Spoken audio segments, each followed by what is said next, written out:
ایک زمانے کی بات ہے، ایک دور افتادہ اور نہایت خوبصورت علاقے میں ایک شاندار محل نما گھر تھا۔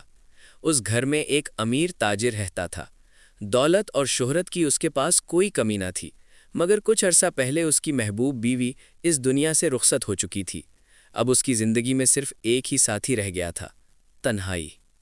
وہ اکثر اپنے عالیشان گھر کے وسیع کمروں میں اداس بیٹھا دیواروں کو تکتا رہتا، جیسے اپنی کھوئی ہوئی خوشیاں ڈھونڈ رہا ہو۔ ایک شام سورج غروب ہو رہا تھا، فضا میں عجیب سی خاموشی تھی۔ تاجر کاروبار سے واپس آ رہا تھا کہ اچانک اسے کسی ننھے وجود کے رونے کی آواز سنائی دی۔ کوڑے کے ایک ڈھیر کے پاس ایک ننھی سی بچی رو رہی تھی، کمزور، نازک اور بے حد معصوم۔ تاجر کا دل پسیج گیا۔ وہ فوراً اسے اٹھا کر گھر لے آیا، دودھ پلایا اور اس کی مسکراہٹ نے اس کی ویران زندگی میں روشنی بھر دی۔ تاجر کی کوئی اولاد نہ تھی، اس لیے اس نے اس بچی کو اپنی بیٹی بنا لیا اور اس کا نام خوشی رکھا۔ وقت کے ساتھ خوشی اس کی زندگی کا سہارا بن گئی۔ کاروبار کی مصروفیات بڑھنے پر تاجر نے دوسری شادی کر لی۔ اس کی نئی بیوی سائمہ تھی، جس کی پہلی شادی سے ایک بیٹی ملائکہ تھی۔ شروع میں سب ٹھیک دکھائی دیتا تھا، مگر تاجر کے پیچھے جاتے ہی سائمہ کا اصل چہرہ سامنے آ جاتا۔ وہ اپنی بیٹی ملائکہ کو پیار اور آسائشیں دیتی، جبکہ خوشی سے سخت محنت کرواتی۔ وقت گزرا، دونوں لڑکیاں بڑی ہو گئیں۔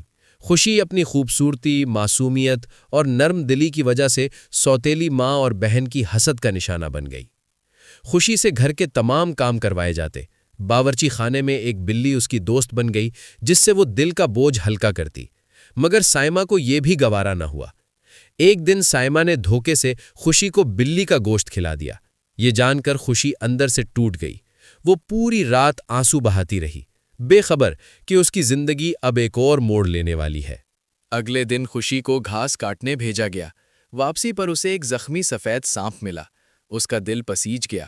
وہ اسے چھپا کر گھر لے آئی، اس کا علاج کیا، دودھ پلایا اور اس سے باتیں کرنے لگی۔ وہ سانپ دراصل سانپوں کا بادشاہ تھا۔ آدھی رات کو وہ انسان بن گیا اور وقت کے ساتھ خوشی سے محبت کرنے لگا۔ ایک دن خوشی نے سادگی سے کہا، اگر تم انسان ہوتے تو میں تم سے شادی کر لیتی۔ تب اس نے اپنا اصل روپ ظاہر کیا۔ بعد میں خوشی پر یہ راز بھی کھلا کہ وہ خود بھی سانپوں کی نسل سے تھی، جسے اس کی ماں نے جادو کے ذریعے انسان بنایا تھا۔ سائمہ اور ملائکہ نے حسد میں آ کر زہر کے ذریعے خوشی کو مارنے کی کوشش کی، مگر قسمت کا فیصلہ کچھ اور تھا۔ وہ زہر اس کے باپ تاجر نے پی لیا اور جان کی بازی ہار گیا۔ یہ صدمہ خوشی کو توڑ کر رکھ گیا۔ بالآخر سانپوں کے بادشاہ نے مداخلت کی، ظالم ماں بیٹی کو ان کے انجام تک پہنچایا اور خوشی کو اس کی اصل پہچان لوٹا دی۔ خوشی اب 18 برس کی ہو چکی تھی۔ اس کی سانپنی طاقتیں واپس آ چکی تھیں۔ سانپوں کی بادشاہی میں ان کی شاندار شادی ہوئی، اور یوں خوشی اپنے محبوب کے ساتھ سانپوں کی ملکہ بن کر ہمیشہ خوش و خرم رہنے لگی۔